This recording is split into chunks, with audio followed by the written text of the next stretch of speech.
Have you ever wondered what games you should keep or you should lose? Find out here at Purge Reviews.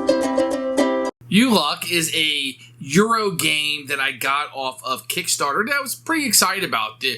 The Everdell type artwork really was appealing, and I think the game was going to be a strong addition to my collection. It was something I was fairly excited about. So when it showed up, I was really just ready to devour it on the table.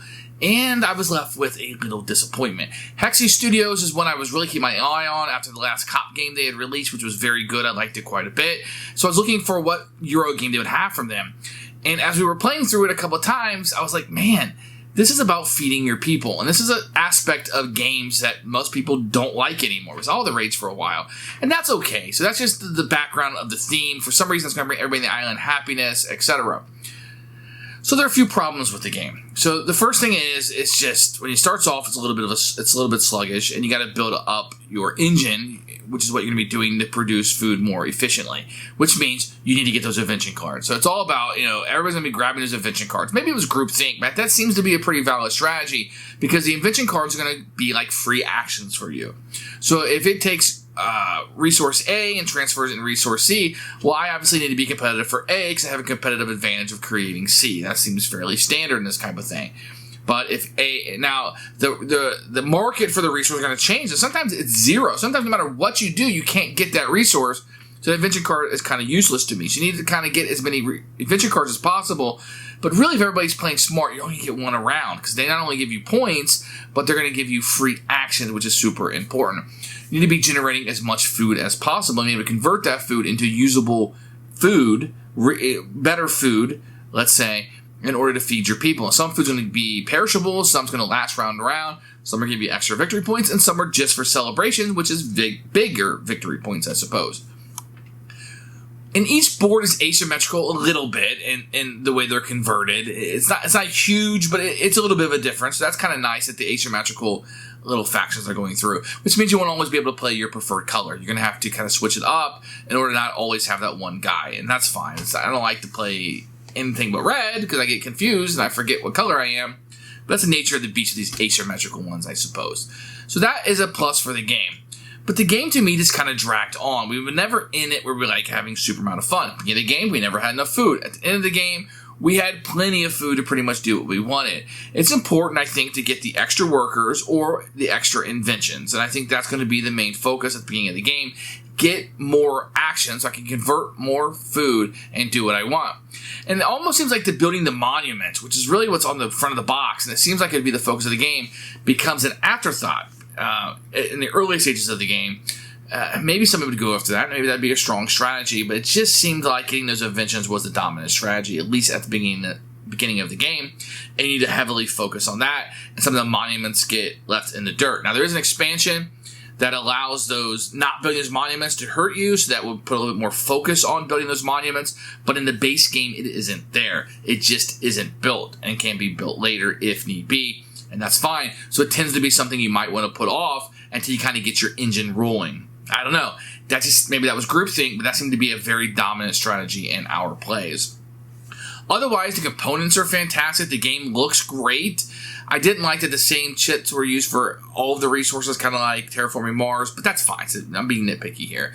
Otherwise, everything looks great. The meeples that you're playing with are silkscreen on both sides. They look fantastic. The components are great. The board is neat. This is everything that I thought I would like in a game. If you put this on paper, it's probably been my top 25 games of all time. When I played it, not so much. It wasn't bringing us joy. It wasn't bringing us fun. It felt a little bit like work. It felt a little bit like you weren't ever having those big moves that you wanted to be. You were relying on what invention you could get, and then you need to play that as you can. You do have some end-of-game scoring cards you get at the beginning of the game. There are times you can get more of those. But you can't focus on those at the beginning. You need to focus on them once you get your engine kind of going, and then try to get those extra points if you can. This is a game that felt a little flat for us. It just never felt like the strategic elements that I was looking for was there. I was playing to what cards I could get rather than a strategy that I wanted to implement, and I didn't like the feeling of this game. Unfortunately, this one was a miss for me. That's not to say it's a bad game. It was just a game that didn't play for us. None of us that played this have played with a couple different groups. None of the people were like, hey, let's play that again. Let's come back to that. Matter of fact, most people in their first playthrough of the game wanted to stop after the first couple rounds. They just weren't having a good time. And that's a rarity. The game does get better towards the end game. But that first couple of rounds were a little bit iffy, where people are like, wow, this is all that is going on here. And your strategies do seem a little straightforward. There isn't a tremendous amount of luck in the game, but the strategy seems pretty forward. If you have an invention card that gives you a bonus, use it. If you have something that gives you 2 resources on your board, use it as much as you can. There wasn't a lot of going around that, I think, and it seemed rather straightforward for us. So for us, it's going to be a Purge, not one I think I'll ever go back to, and not one we want to keep in our collection. Here's Uluk by Hexy Studio. You can see a very beautiful board game box, and it really illustrates the food they're making and the monuments you'll be building. So it really does tell a little bit of a story. We have a rule book, which we'll take a look at in a few minutes as we progress through it. And you're going to have the board. Now the board is going to be really good. It's going to have different spots for the worker placement that you're going to have. Here at the top, you'll be building your monuments. Through here, you'll be getting your resources, converting them in, and at the bottom, there's some spots that you go to. We'll explain all this through the flow of the game, but you can see the artwork on it is mesmerizing and very, very good. And the board is very good quality. Now, you're going to have player boards for each of the different people. Now, the first thing you'll notice is that they're not that much different, but there are differences. You can see these two. This spot's not here, and the different numbers and stuff coming down. So each one's a little bit asymmetrical. Not a lot, but a little bit. As you can see here, there's no insert whatsoever. There's an insert, but it's not a custom insert in here. Everything is just kind of backed up. I'm going to pull this stuff out and show you what it looks like. So I think this is a Kickstarter only. This is going to be the miniatures that come with it. There's going to be miniatures of the monuments that you'll be building. There is cardboard included. These just kind of, if you want to paint these up and make them look good, this is how you can have them. They feel a little thin inside. They're very, very light. But the quality on them is actually fairly good for their purpose of just kind of sitting on the board. Now, you will get a bunch of tokens. These will be, if you can't feed your people, you'll get the -3 points. This food will be used for all of the food, and you'll have your poison tokens. Now, you don't have, on here, you'll see that you have different types of food that will be put in. These markers will just go on the spot. They signify with that. They're a little big for the spot, but not too bad overall. But if you start piling up a whole bunch of these on here, it can get a little tough to keep them on their spot. But that's what these will have. So just generic markers, kind of like Terraforming Mars, that will represent everything in the game. These will be the workers that you get. This will be your scoring. It doesn't fit perfectly on the board. It's a little too big. But you can see each of the players will have unique little meeples, and there's a silkscreen on both sides.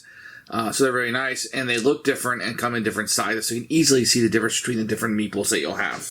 And here are the monuments, the cardboard ones that come with the retail version or the non-Kickstarter. You can see they're very colorful and nice and come on stands. And honestly, these were good enough for me when I was playing. The only other component of the game is the cards. Not a lot of artwork on this. You have the icons that you'll be utilizing, but I would have liked some more artwork on these. The quality of the cards themselves are good. You can see the different backs here, very colorful. I mean, they're little thin, but nothing bad. And my only little negative about them is going to be, I mean, the little clip art that they use, the little artwork they use on it's nice, but I would have liked something a little bit more that brought you into the theme rather than just the icons. But it's a clean, from a graphical design standpoint, it's very, very clean. Here is the rule book. You can see a picture of the front of the box. Now, what you're going to have here is a little bit of a story, and it tells you like what was kickstarted in it, etc. You have a picture of all of the components, which is nice, and a breakdown of what the main board is going to do. Then they're going to explain the tokens, etc. It's a lot before you even learn how to play the game. And then, I think they should have been on the back, but it's the resources and the names. Everything has a funny name. Uluk, Mogobu, Tilan, Zork. I don't know why they did all that. And an explanation of the different types of resources. And all the card explanation is here. I would have liked it on the back where I could reference it really easily. Game setup is nice. You have a picture with numbers corresponding to where everything is. That makes it very easy to learn. Then you have a game overview. I think this is really where the game lets you down. The game isn't hard to understand. It's not hard to pick up, but the rulebook does go out of its way to make it harder than it should be and harder than it can be to reference. And you really just got to go through this as you're going through it. You see the different phases, but they kind of they're a little bit bigger font, but I think they should have been numbered. And so they're numbered here, but they're not numbered on the page. I think that would have been better as a reference. A little something small, but it makes it difficult when you're trying to learn a game. You go through the cleanup phase, etc. And then you're still scoring here, and the solo rules are just kind of thrown in here, not on the new page. That makes it a little hard. And then the back page is just blank for some reason. It's an okay rule book. I would say this is the middle of the road. The information you need is there. I didn't find anything missing per se, but it could have been organized a little bit better. I'm going to explain each section of the game as easily as I can. So this is going to be 6 rounds of the game. Each round, a monument will be turned over. If the monument is built, then the marker will move up on this good to provide more of it as you're going. If you're able to put workers on here, and what some people would do is put workers on here, and whoever has the most workers at the end of the round, when you go to that phase, will claim the monument, which will be worth points for you at the end of the game, and this amount will go up. Depending on how many workers are there is how many happiness points you will score. If there's a tie, then nobody would get the monument, but you would still score the points.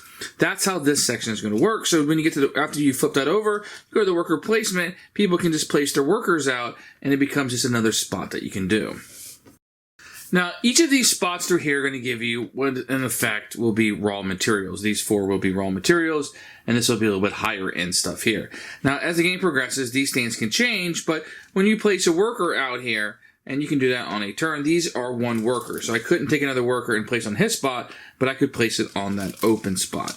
Once all of the spots are taken, for example, in this one, then no more workers could go on those spots. What you'll be doing here is whoever has the most workers will get the number on the left, which is normally more. So in this case, it'll be 3, and everybody else who is there will have 2. So it's not 3 per person, it's whoever has the most workers. So in this case, if it was right here, green would get 2 of this, and purple will just get 1. So in this example right here, green is going to be getting 2. So you're going to take your player board, you're going to take 2 of your food and put it right on that larva spot. So that's how that's going to be shown. And whatever you get, these all represent the same. It's just whatever spot that they're on the board. These spots over here work a little bit differently depending on what they're at. So in this case, you would get nothing if you had somebody here. So let's just change this right over here. It doesn't matter. So now having the most doesn't matter. Just for every worker you have there, you're going to get 2 of these. Once again, it's going to be the same thing. It's going to take your player board and put your items on there to showcase that you have it. Now, you don't get any of this stuff until after all of the workers are placed. I'm just showcasing how these spots are utilized. Now, here in the middle, when you place workers here, what this is going to allow you to do is convert the goods. So depending on where you put your workers at, you're going to be able to convert goods. When you look here on your player board, you can see if you have certain things here, when we get to that spot, you'll be able to convert it through. So let's say green had a guy here. You know you can convert here. I can take one of these raw goods. I can either go down by 1, or if I want to go all the way down to the soup location, because it has a ×2, my 1 item will become 2. Well, why is that important? Well, more is good, right? Well, all of these spots are not going to be equal. So the raw goods, nobody can eat. There's no food symbols here. The red ones is fine. That can be food, and that's nothing wrong with that, but they're going to perish at the end of the round. So if you don't eat them, you're going to lose them, and that's how these are going to be used. Anything with an orange is just regular food. You eat it. If you don't eat it, you can save it from round to round. The green ones, whenever you spin that, they don't perish, but if you eat them, you're going to get extra victory points when you eat those. The purple ones will be a little bit different. You're going to get, instead of getting those food coupons, you're going to get the purple skulls. Why that's important is if you put a worker on this spot and you spend a poison there, it's as if you have another worker there. So it's an opportunity to get more people there and make those 2 spots right here more powerful. And the last one is the celebration. I'm not going to talk about too much on celebration, but at the end of the round, if you're able to utilize a celebration, you can gain additional victory points by giving up a celebration with a food or a poison based on over here. At the end of the round, if you have food left over, you get 2 of any kind, and you can get an additional worker. And if you're not able to feed your workers, you're going to lose 3 victory points. That's very important to have. So you want to make sure, if you have like a 2-player game, you have 6 workers, you want to make sure you can feed each of those and have some food left over to be able to do some other things to score with them. Now, the bottom 3 spots down here on the board are going to be unique spots. Now this is a catch-all spot, just like this is. As many workers as you want can go here. And this is going to give you invention cards. So invention cards are going to be face up, a number of these based on the number of players, and you'll be able to take one of these. No real cost, you just have to place a worker right here. And they will let you do stuff. So this will let you convert these little mushroom guys twice into that. This one says every time you get one of these, you get a free one. If you get one of these, you can convert it into that. You can do that twice. And if you get a ham, you can get additional hams. That's what these are going to do. These are going to let you kind of utilize workers without spending workers. These are just inventions you have. Then at the end of the game, you're going to look at the symbols up here, and based on how many matching symbols you have, you're going to gain victory points. So you're going to want different one of these symbols to score the most victory points, but you also want to utilize the powers as you go through. That's how this spot is going to work. Now, if you were to place a worker here, you're immediately going to get 1 victory point. After everybody finishes placing their workers, you're going to pick this person up and place them on some unoccupied spot on the board. This one over here is very simple. If you place a worker here, you simply get 2 victory points, and that's it. It's kind of a catch-all. If you have nothing else that you want to do, this can accommodate as many workers as you want. Once again, after you get and you convert and you activate all these spots, then you would go through. If you have food left over, you can get more workers. You can do celebrations, and you'll kind of redo the whole thing each round, which the timer is set up here by the number of these. Keep in mind, at the beginning of the game, everybody's going to be given one of these feast cards. And if you have these items at the end of the game, then you're going to score points. If you have them twice, you're going to score the bottom points. And that's kind of how that's going to go. And whoever has the most happiness is the winner of the game. Who should buy this game? I think it's going to take kind of that kind of resource. If you like resource building and engine building, I think you're going to like this one. The worker placement is definitely an aspect of it. There are a lot of places you can go with multiple people. I think the poison of being able to make certain actions a little bit stronger is really fun. And some of the options you have of building your asymmetrical board is a great addition to this game. I definitely would probably put this in a try before you buy category. If the theme is appealing to you and you feel like the mechanisms work for you after you've seen this video, then I would say go ahead and purchase it. But it's one of those I'd probably say hold back a little bit and try this one out. I'm excited to see what else this company has coming for us. I want to be clear, this is not a bad game.